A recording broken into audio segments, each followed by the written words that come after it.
Excellencies, ladies and gentlemen, dear colleagues, good morning, good afternoon, or good evening, wherever you are. It's my great pleasure to welcome you to the online information meeting on the implementation of the UNESCO Recommendation on Open Science. We very much appreciate your presence here, and thank you very much for your time today, especially if you're joining us early in the morning or late in the evening, depending on your time zone. So my name is Ezra Clark. I'm the Chief of Section of Science, Technology, Innovation Partnership Section in the Natural Sciences sector. And before we start the meeting proper, let me just mention a few things. So firstly, important to note, please, that interpretation in English and French is available. Please see the bottom of your screen. There's a kind of globe icon that says interpretation, and please select your preferred language there. And I have to apologize at this stage. Due to a technical issue, we were unable to provide you with the Spanish translation today. So for that, we humbly apologize for that. So I'm sorry. So we have a lot of attendees, a lot of participants today. We're approaching the 200 mark now, and the numbers are rising. So we have a good attendance today. So again, thank you for that. So as you'll know, the style of this meeting is that of an information meeting, rather than an interactive discussion, but be assured that the lively and interactive consultative process and approach that was so valuable in the development of the recommendation will continue in the implementation phase. And that will shortly be explained to you in more detail by my colleagues.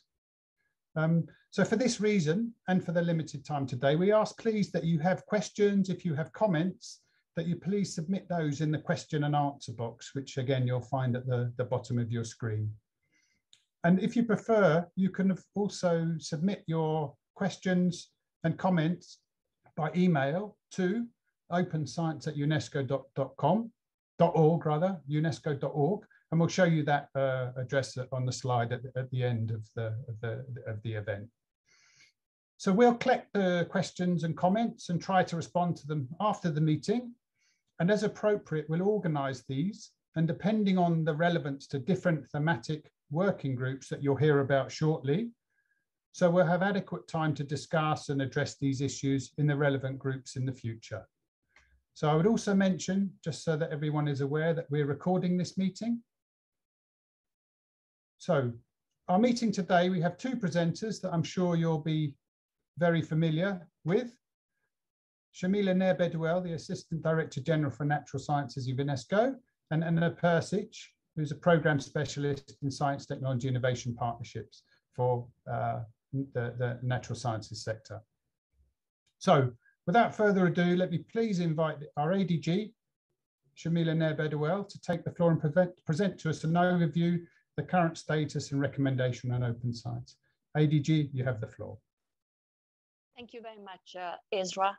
And it's a great honor and a pleasure for me to be with you here today in this first ever information meeting on the implementation of the UNESCO recommendation on open science.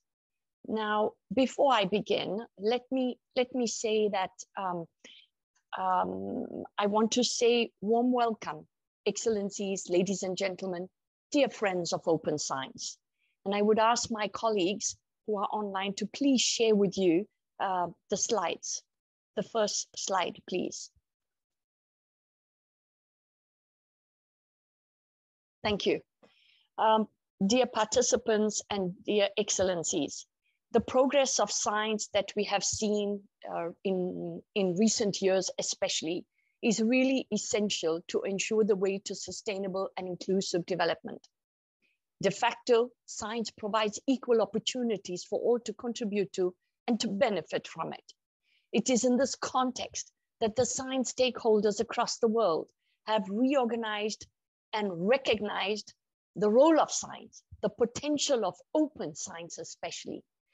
A fair and equitable implementation of the concepts of open science requires a common understanding of its potential and also its challenges, which vary in different regions and among different groups of stakeholders.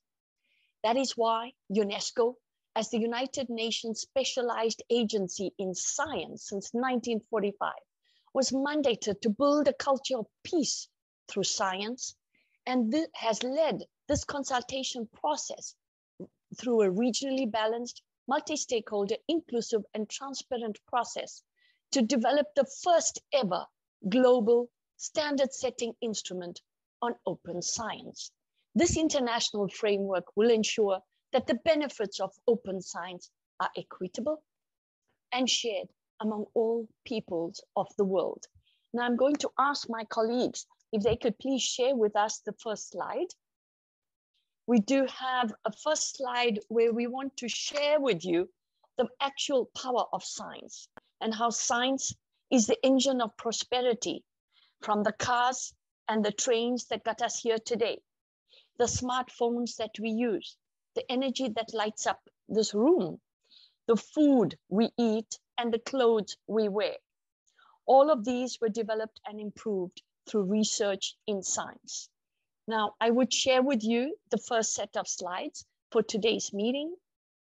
So as I was saying, on the left side, as you can see, all of these engines of prosperity have been developed and improved through research and science.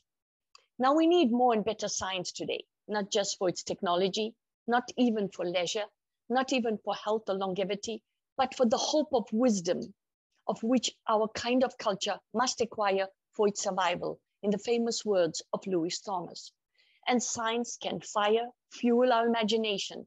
Science is mankind's greatest enterprise. On the next slide, you will see the actual role of open science then in contributing to scientific prosperity. We have seen that open science has the potential of increasing and making the entire scientific process more transparent, more collaborative, and more inclusive. If one has to look at the role of open science for people, planet, and prosperity, in the middle of this slide, you will see the Sustainable Development Goals. And open science is increasingly recognized as a critical accelerator for the implementation of all of the Sustainable Development Goals, including Goal 17, which is the partnerships. On the right side of the slide, you will see the famous logo that UNESCO has put forward, by making science more connected to societal needs, by promoting equal opportunities for all between scientists, policymakers, and citizens. Open science can be a true game changer in bridging the science, technology, and innovation gaps between and within countries and fulfill the human right to science. So let us move to the next slide on the actual key pillars of open science. First of all, there is the open scientific knowledge, where we are looking at scientific publications, research, data, source code, and hardware that can be available in the public domain and that can be released under an open license. Then we're also looking at open science infrastructures. What are the new types of infrastructures that we would need today to support open science and serve the needs of different communities? What kind of open computational, digital infrastructures, or simple research structures that need to be readjusted in order to embrace the open science movement? Then, how to, in the orange part of the circle, how to engage all of societal actors, open engagement, transparent engagement. How do we bring on board the citizens in a participatory scientific approach? How can we extend collaborations between scientists, between nations, between societal actors beyond the scientific community?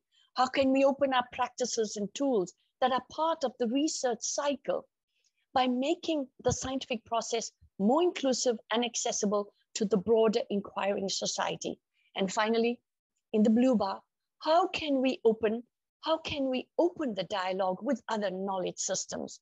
How can we recognize the complementarities between diverse epistemologies, including local indigenous knowledge systems, which are so critical today as an alternative path and an alternative knowledge source that can build into the open scientific knowledge process? The next slide, please. Thank you. Now, you will all recall this beautiful photo of Room 1 of UNESCO. As you all know, UNESCO was built after the ravages of the World War.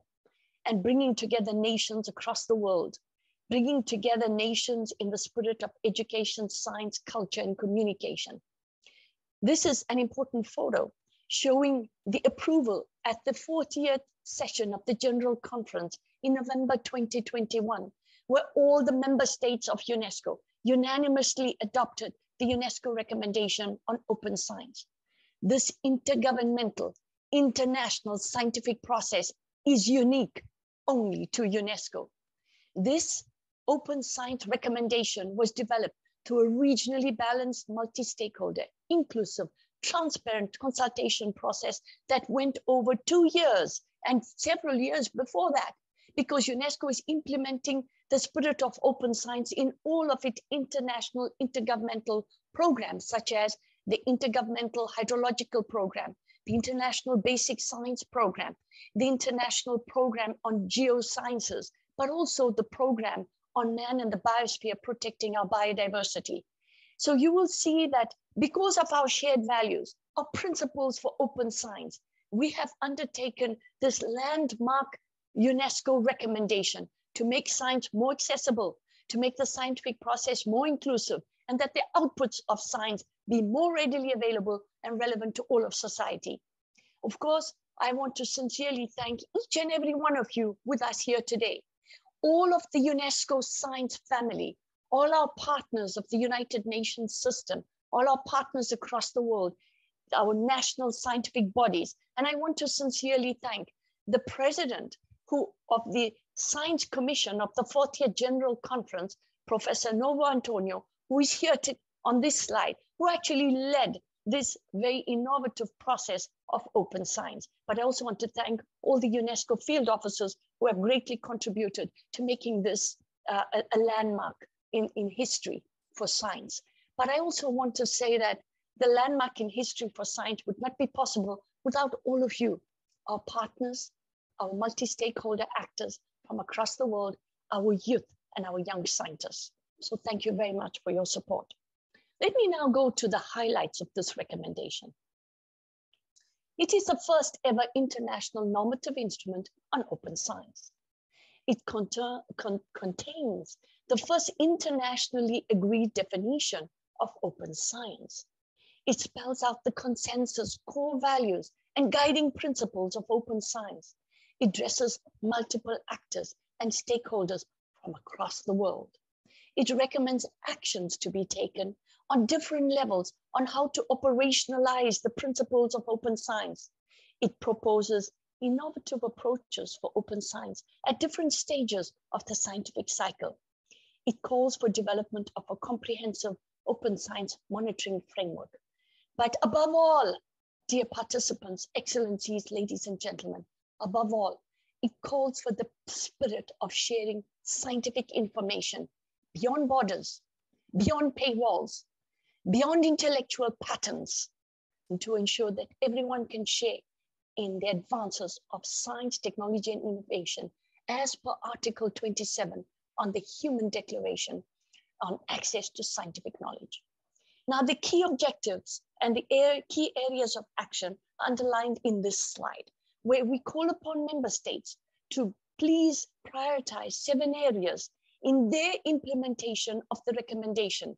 We as the UNESCO Secretariat, my colleagues, Dr. Ezra Clark, the Chief of Section, who is chairing this session, Ms. Anna Pashik, the Program Specialist who has worked with you over the last years, and all the other colleagues in this section, and I want to cite a few of them, Fereshete, as well as Cornelia, Zinova, and all the others who I may have forgotten, please pardon me. We all look forward to working with you so that we could domesticate this recommendation at national level. And there are 7 areas for us to prioritize. How to promote, on the first bullet point, how to promote a common understanding of open science, its associated benefits and challenges, and the diverse paths to be taken towards open science. And those diverse paths will depend upon you, our member states. How can we support you in this enabling policy environment? What kind of policy structures, services, infrastructure would you need to be able to contribute to the open science? How to invest in training, education, digital literacy, capacity building, and open science literacy to enable researchers and other stakeholders to participate in the open science movement, how to foster a culture of open science and align the incentives for open science, how to promote innovative approaches to open science at different stages of the scientific process, and how to promote international scientific cooperation, multi-stakeholder cooperation in the context of open science as we have pressing planetary and economic challenges facing populations, countries across the world, how to reduce the digital, technological, and knowledge gap so that we do not create increased knowledge gaps between countries only based on access to science, technology, and innovation. The aim of this meeting is purely scientific. How can we ensure that science is accessible to everyone across the world? And that's the spirit of open science. And I would like to move now to the nearly last slide. Oops. Thank you. This was the last. Yes, that's the last. Yes, colleague, thank you. So I want to sincerely thank you all. Thank you for joining us here today. This is an exceptional information meeting that we are organizing with you. And we are certainly, as the chair has indicated, are going to organize regional dialogues, which have already started in different languages across the world, to enable you also to share with us your ideas, your thoughts, so that we can all walk the talk and make open science a reality, not only for this generation, for future generations, all those who will depend upon the access to science, technology, and innovation to provide food safety and security, access to water, protect the environment, in the spirit of promoting health technologies, but also in the spirit of accessing new technologies for the advancement of society. I want to thank you sincerely for joining us, and I hand the floor back to Thank you. Thank you very much, ADG, for this presentation. I think that was excellent. I must say, very inspiring overview and update, and some glimpse at the great opportunities available. It was, I would say, a kind of rallying cry for open science and our common work in the future. So I'd like to please inform everyone that the PowerPoints, the presentation of the ADG, and in fact all the slides will be shared with all attendees and participants after the meeting, and they'll also be available on our website. I see the attendees has risen quite sharply. We're now over to about 230. So let me just remind people again, if I may, just if you have questions and comments, please use the Q&A box at the bottom of your screen. And you can also send them by email to openscience@unesco.org. And again, we'll put that slide up at the end to show you the address. So thank you very much, ADG, for that. That was an excellent introduction. Thank you. So now, before moving on to the next presentation, we'd like to show you a very short film, a 3-minute film on open science champions. The film is in English, but will include French subtitles. So can I please ask Ferry, please, if you could please run the video. Thank you.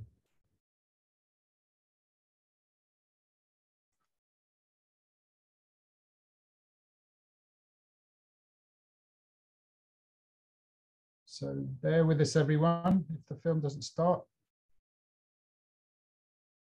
Just a second, please.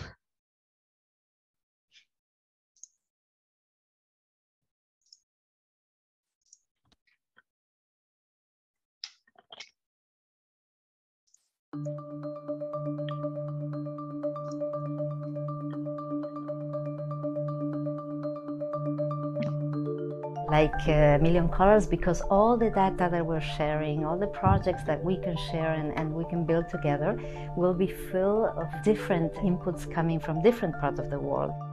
Every time I collaborate with a colleague from another discipline, I feel I gain a new word. By doing open science and open data, and by doing citizen science with the community, my work has exponentially grown. What do I see in the future? Huge possibilities. It means that African researchers can take part in actively contributing to the global knowledge when it comes to solving world economic problems. Open science is very important for everyone in the world. I'm a researcher, I'm a scientist, virologist. If I couldn't know the novel discovery immediately, I couldn't make a correct judgment of what I shouldn't do. With open science, we can achieve better public health, for example. We can solve social problems. We can save lives. We can address the most important problems that impact different communities around the world. We've learned in the last year just the power of when people share. They share genomic sequences, they share the virus, they share vaccines, they share treatments, and that is the future. Once that is opened, you can't go back.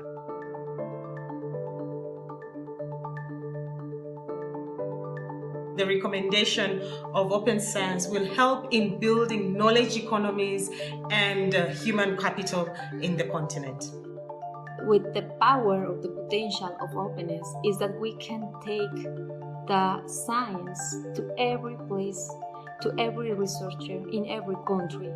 The power of open science comes when everybody feels that they are part of it. And that is the power, I think, that UNESCO has brought with bringing together policymakers, bringing together funders, bringing together individual scientists, teams, and society. That's how you'll change it. Well, the recommendation is helping us to reach a consensus on the definition. It's a very, very important thing.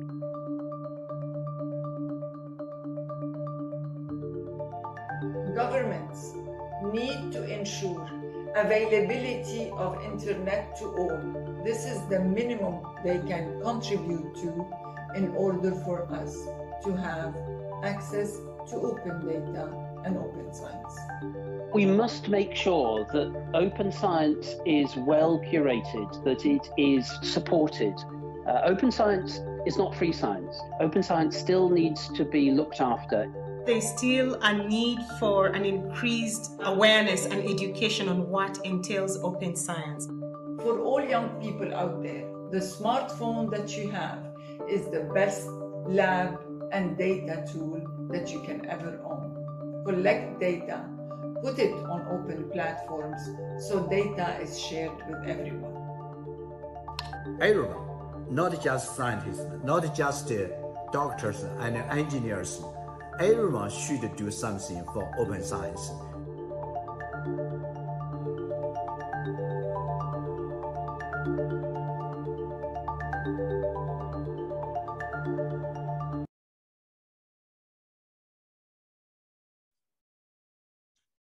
Okay, thank you very much. That was a little glitchy. I hope it didn't take away from your enjoyment and appreciation of the film, but apologies for that. But hopefully the sound was very clear. And just to let you know that after the meeting, as with the PowerPoints, we'll share the link to the videos as well, so you can view it again or share with colleagues and friends and workers and so on. And of course the email address as well. So the email address for you to contact us, again, I've mentioned it and it will come up in the end of the screen. So thank you very much. So now we'd like to move on to our next speaker, please. So Anna Persic will take us through the implementation strategy for the Open Science Recommendation. Anna, you have the floor. Thank you very much, Ezra, and thank you, Shamila, for the opening speech as well. Good morning, good evening, good afternoon to everybody. It's really, really nice to see so many people joining this event today. And also I'm looking through the attendees list, a lot of people that really have provided very, very important contributions to the recommendation. We are happy to have you with us again. And thank you also to our champions who were part of this film that we've just shown. Some of them are here with us today. We are hoping that soon we will have a longer video with even more champions who will be able to talk about open science and the recommendation and its role, as Shamila said, in providing sustainable development for everybody. I'm going to share my screen to take you through the implementation strategy that we have developed in the Secretariat. based mainly on the feedback that we've received from different member states and from the different actors while we were also developing the recommendation. So we see several roles for UNESCO. The first one, as Shamila said, is to provide access to information, relevant scientific information through UNESCO Science and Open Solutions programs. Then UNESCO, of course, needs to stay a forum for exchange of ideas, good practices, lessons learned on the implementation of open science practices. And the importance here is to share what works and also what doesn't work, so that we do not repeat the same mistakes again, and that we really move forward as quickly as possible with the implementation of the open science across the world. Another role for UNESCO, of course, is to support open science policy development and orientation and capacity building for different actors. Then we really have to serve as a place to develop monitoring frameworks for open science status, trends, and impacts. We lack for the moment a way to measure not only quantifiable indicators for open science, but really what the impacts are. How do we do that? How do we measure that? This is another role for UNESCO, bringing people together to be able to monitor open science status, trends, and impacts. Our role is, of course, to mobilize our global open science partnership. And again, I saw a lot of different members of our partnership, with which I would like to thank very much, and to build coalitions and consortia for the advancement of open science. More particularly, as Shamila was saying, we do have to focus on the key areas of action as defined in the implementation, which indeed become our key areas of implementation. The first one is awareness raising, communication of open science, its benefits and its challenges. Then open science policies and strategies at different levels, at institutional, national, regional, and international levels. As we saw with the development process of the process of the development of the recommendation, there are different actors at different levels that are critical for the correct operationalization of open science practices. So we need strategies and policies to guide them at these different levels. Then open science financing and adequate incentives. Of course, that is one of the important parts of the implementation. We have to understand what are the needs in terms of investment and what are the adequate incentives for open science to happen. Shared open science infrastructures, capacity building for all open science actors, promotion of innovative approaches for open science and for collaborations at all different levels. As Shamila explained before, the definition of open science in the recommendation is very broad, and it really requires a change in the way we do science and in the culture of science more broadly. So innovative approaches for open science will really be very important going forward. And then, as I was saying, the monitoring framework for the recommendation and for the open science practices and impacts more broadly.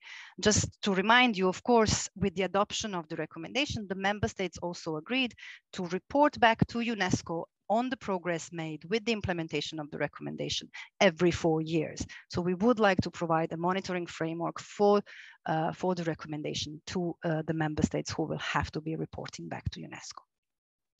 So going a little bit more into details of what we are planning to do at the international level, knowing that we have already started the work in these different particular areas, we are constantly being asked by member states and other actors for some supporting tools like technical briefs, fact sheets, and guidelines on how to implement the recommendation on open science. We are also asked to provide, as I said, more in-depth fact sheets on what the different parts of open science and elements of open science require. And this is something that we will be working on with the different partners and in a participatory mode in the coming months. The idea would be to provide and to build an online dynamic open science toolkit, which would also be accompanied by an app that would contain all these different elements of the toolkit, which would be accessible to all, easy to use, reuse, expand, and update. So this is something that is currently under development, and we will be requiring your help and inputs into making this toolkit a reality as soon as possible. The other activity, which is important at the international level, is to collect and map the existing open science policies and strategies, with the idea really of creating a global repository of open science policy instruments. So again, this is something that is increasingly coming as a request from different countries who have now taken on board the recommendation and are trying to work on this enabling policy environment for open science, looking for other policy instruments on open science that are already existing. So we are hoping to have this global repository of open science policy instruments rather quickly online, and that we can then update it with the additional information that is coming up. We have done an initial mapping, and we need to finalize and verify it with different countries and actors. And as I said, we hope to have it out relatively quickly. Another important part is really to collect best practices on open science, with the idea of creating this global compendium of open science best practices, which would also in a way allow us to analyze what are the critical points you need to have in place to make sure that that is the best practice in open science, independently at which level you are or which actor you are. We have very recently launched a global call for best practices. I will share at the end of the presentation the link to it, and we really are hoping that you can disseminate it as far as possible, and also contribute to this global mapping as much as of best practices as much as possible. We also want to analyze at the international level open science financing mechanisms and incentives, with the idea to provide proposals for regional and thematic open science funding mechanisms, and also some recommendations for revision of the current research careers assessments and evaluation criteria. In our discussions with different actors, we do see that this revision of current research assessment and evaluation criteria will be key for implementation, not only of the open science recommendation, but open science in general. We do need to align the way that universities and researchers, particularly young researchers, are evaluated, so that they are incentivized to do science in an open way, to do open science. And there are several activities in different parts of the world taking place with regards to this revision, and we would like to take stock of what is happening, and then also propose some recommendation for the revision of current research careers. Promotion of open science infrastructures, another activity at the international, but also on national, regional levels, with the idea of mapping, supporting, and developing, when necessary, international, regional, or thematic open science platforms to be able to share knowledge and best practices. Our preference in the beginning maybe would be on UNESCO's themes, as Shamila was saying, taking advantage of our intergovernmental scientific programs, international scientific programs, focusing on biodiversity, water, disaster risk reduction, geosciences, ocean sciences, climate change, etc. Capacity building, of course, is one of the key areas of work at the international level. And the first set of activities would really be on compiling the existing training materials that exist across the world. There already is a lot of material existing, but also to analyze where the gaps are, particularly with regard to what is in our recommendation, and build training models and around those gaps as well. And then, of course, developing training workshops on open science for different open science actors. And here again, I really want to stress that we do not want to work alone. We really want to work with partners in different parts of the world, so that we can reach out as much as possible to all the different audiences, and that we can spread this capacity building as much as possible with the assistance and help of the different partners in different regions of the world. And then, as I was saying, the development of the open science monitoring framework, with this global monitoring framework for open science that needs to be developed and proposed to member states in case they would want to use it to report back to UNESCO on the progress of the implementation of the recommendation. At the regional and national level, it's similar activities, but maybe with some focus on specific regional platforms and actions. So, for example, the support for regional fora and platforms for open science, some of them already exist or are being developed, such as the Open Science Forum CELAC in Latin America, the African Open Science Platform, the Arab Open Science Platform, etc. Then support for member states to exchange and develop on their national open science policies and strategies at the regional level, at the national level as well, with regard to institutional policies that may need to be put in place as well. Then mapping and supporting regional open science infrastructures to share data, information, best practices, collecting and sharing best practices in open science, and also identifying and connecting champion institutions in the different regions to exchange on challenges and opportunities and really learn from each other in terms of implementation of open science in practice.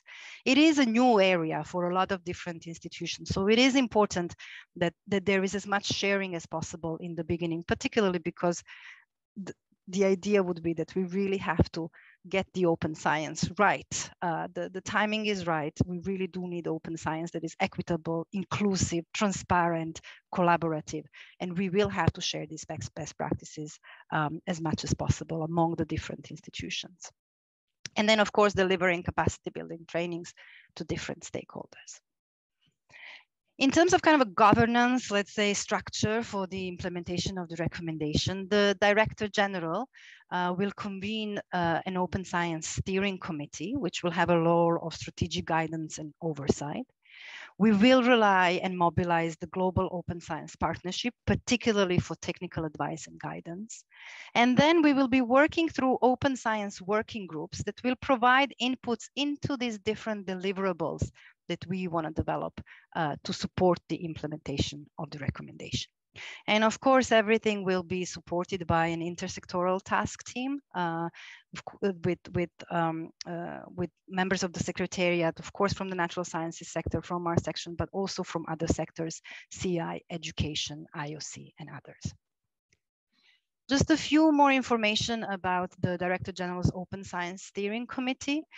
This is really based on the success of the Advisory Committee for Open Science that we had that helped us a lot in development period for the recommendation.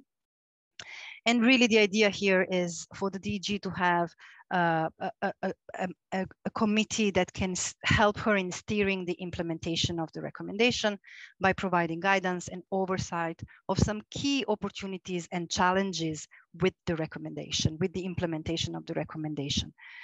The idea would be to have the steering committee composed of 15 members, which would include 2 representatives of member states from each of the 6 electoral groups of UNESCO, and 3 representatives of key scientific bodies and institutions dealing with open science. The letters inviting the chairs of different electoral groups to provide names from their groups to the DG will be sent to you shortly, probably even by the end of today or tomorrow to our member states. And based on these proposals from regional groups, the selection of members for the steering committee will be made by the DG, taking into account geographical balance, gender balance, expertise, and competence in the field of open science. With regard to the Global Open Science Partnership, which is also, as I said, a very important part of our implementation, you will remember that it was created in 2020 already to provide inputs in the process of development of the UNESCO recommendation on open science. It brings together relevant and interested open science stakeholders across the world, and it's really open-ended. It's not a closed partnership. There is no limited number of entities that can be part of it. We are currently looking for other partners. We are currently also being informed of other relevant partners, particularly as we go more and more in depth and in the different regions, in different institutions with the implementation of the recommendation. So for the moment, we have some 70 relevant entities. It's mainly on regional or international level. across scientific communities, science funders, public and private science institutions, technology innovation institutions, private sector industry, UN entity, and other relevant open science actors from different regions and scientific disciplines. Usually the way it works is that a partner would just send a letter to Shamila Nair-Bedwell at the ADG for Sciences. We would do an evaluation and then see how we can integrate that partner also into the partnership. And I've provided here the link to the partnership so you can have a little bit more idea of who the different partners are and kind of what's the background of the partners. We are going to have these open science working groups, as I said, that need to be convened so that we can gather inputs on a technical level for the different deliverables that we are planning to have.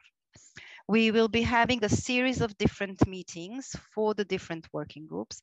And the working groups will really be one on open science capacity building, one on open science policies and policy instruments, funding and incentives, open science infrastructures, and open science monitoring framework. These working groups have been chosen for the moment around these themes, which are really cross-cutting and are critical for the implementation of the entire recommendation. The dates are here, the provisional dates for the meetings of the working groups. They are again open-ended. We will be inviting and are opening these meetings to any partner, any individual, any institution that wants to provide inputs into this work of ours. We will share the calendar with you, of course, and it will be also available online. We also want to take stock of progress made at a certain point this year. Our idea for the moment is to have an open science dialogue at the World Science Forum in December in South Africa, where we really do hope to already have some deliverables to share and to engage in a conversation on, where we are with the progress of the implementation, what are the key challenges and the key opportunities, with a specific focus also on the African region, since the World Science Forum is happening in South Africa. So we will focus on Africa and open science as well.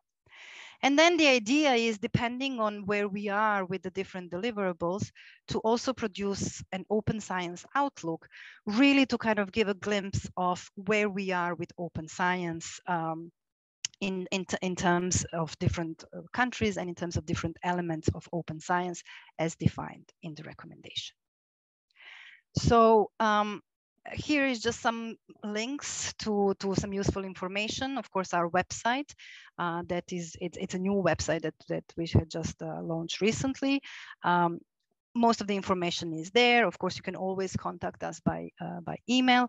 We now have a final certified text of the recommendation in all 6 languages. It has been sent to all the member states, to the relevant ministries. We have a brochure which has a little bit more illustrations with the recommendation. It's in 4 languages for the moment. We are hoping to have it in other languages as well. Different social media materials that we invite you to use and distribute and share. The promotional video for the recommendation and the video for the champions that you've just heard.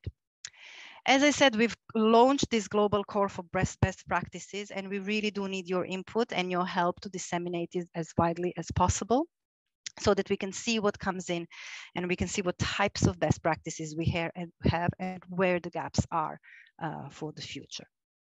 We've also launched a call for papers for a special edition of the Journal of Science Policy and Governance, which will deal with open science policies as accelerators for achieving the Sustainable Development Goals.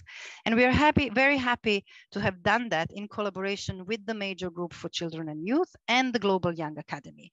It really is important for us to keep young scientists and early career researchers engaged in this process. And we do hope that they will be part of the implementations as much as they were very, very important part of the development of the text of the recommendation. Please keep in touch. We are always here to listen to you, to respond to your question, to involve you in our activities. And we, as I said, will be doing so very quickly with these meetings of the different open science working groups to which you will be invited to attend. So with that, I thank you very much, and I give it back to you, Ezra. Thank you. Excellent. Thank you. Thank you very much, Anna. Thank you for that would say, very clear and comprehensive overview of the implementation strategy. I think the message that came across very clearly then was there really is a lot of exciting, interesting and hard work ahead of us. And of course, as you said, we very much rely on the support, the cooperation and hard work of all the member states, partners and stakeholders in delivering this broad scope of activities, initiatives, capacity building and so on to make a real difference. So thank you. Yeah, and we, as Anna said, we very much look forward to working with you in the future. Just to mention again, the slides will be shared. I see the participants are continuing to increase. So let me just mention that again. We'll share the PowerPoints and links, video and so on following the meeting. And I see time is ticking by, but we'll please now, I'd like to again give the floor to the Assistant Director General for Natural Sciences to make some additional concluding comments and remarks. Madam ADG, you have the floor, please. Thank you very much, Ezra. Thank you all for these excellent presentations, which were done by yourself, by Anna Peshik. Thank you to the team, the Open Science team, who are working here in the science policy section. Thank you very much. It's a great pleasure to work with you, and thanks for your hard work. This has not been easy. Thank you very, very much. I want to say thank you, Excellencies, ladies and gentlemen, dear participants, dear partners of UNESCO. Thank you for joining us here today. You can see that when the S was put in UNESCO, it really is intended as a mechanism of science for peace. And this scientific humanism is at the heart of our work today. Of course, we have to understand the role of science in the development agenda. And the role of science is critical, but scientific rigor is also very important. And the quality review process will not be compromised by an open science movement. Science has to contribute to its role in producing evidence-based for decision-making. And so rigor, scientific rigor, quality review will never be compromised and should not be by open science. And that is not the spirit of open science. We also aware there are scarce resources across the world because of the lack of funding for scientific technological research.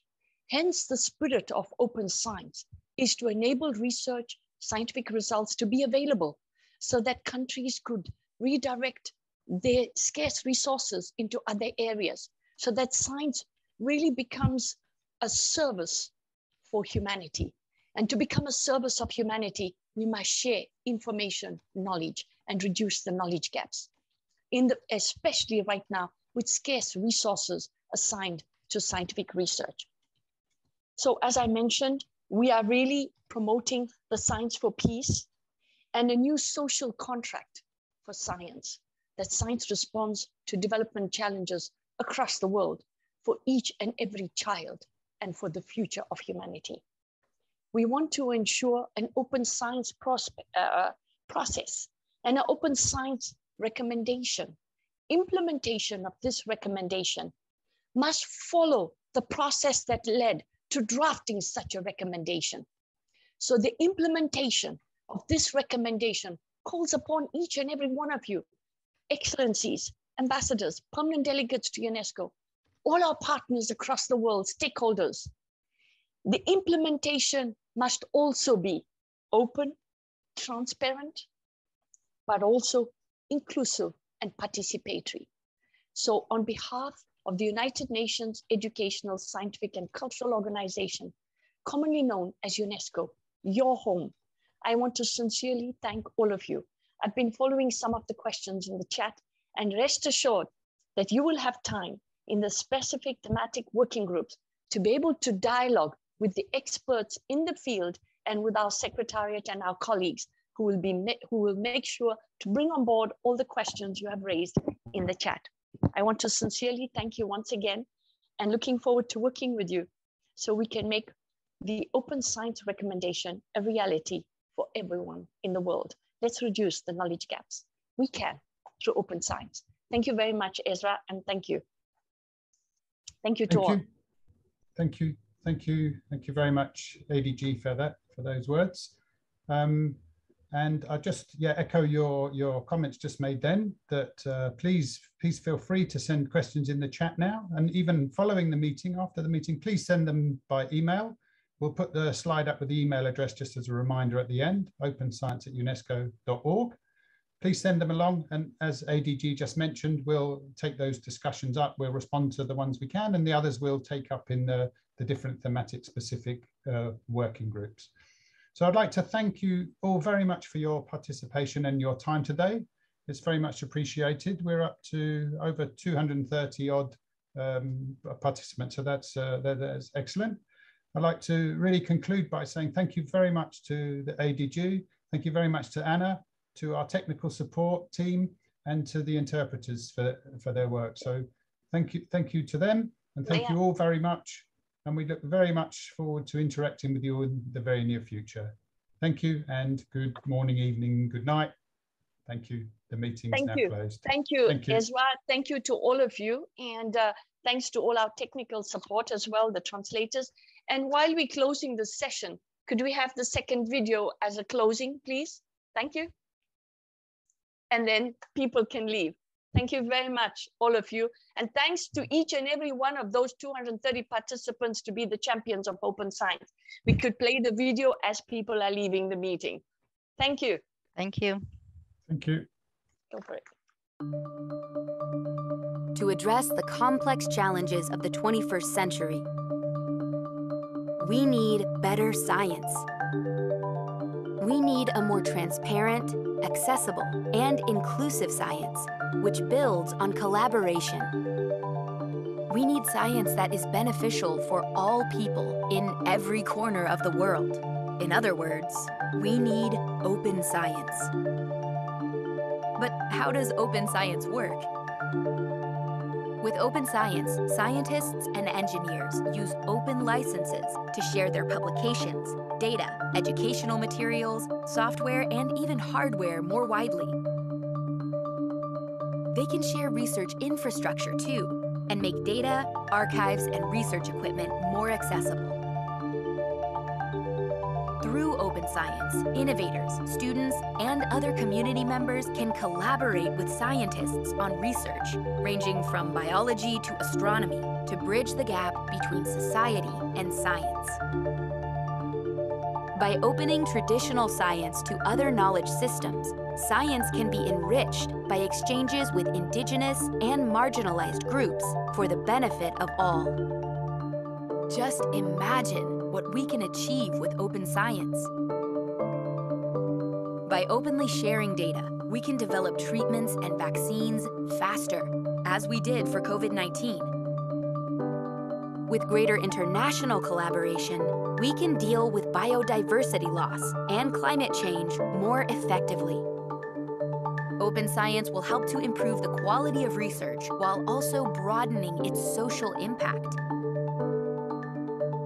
Yet today, the benefits of science are still only available to a minority. Most scientific knowledge is stored behind paywalls, excluding those who cannot afford to pay for access. Imagine that you are a doctor, but you don't have access to the most recent methods of saving lives. Or you have an idea that could revolutionize agriculture or renewable energy, but your university cannot afford to pay for the data you need to realize your project.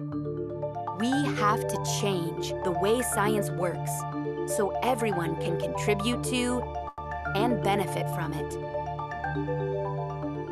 The good news is that scientists and non-scientists from all over the world are stepping up to ensure a just transition to open science.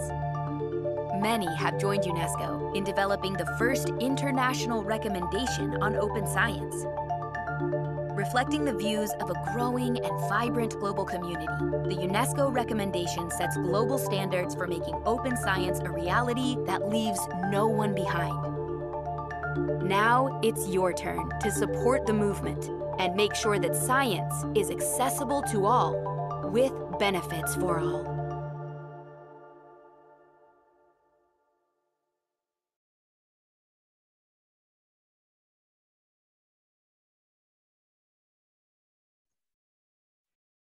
Thanks very much to all those who stayed to watch the video. Now we will formally close the meeting. Thank you very much.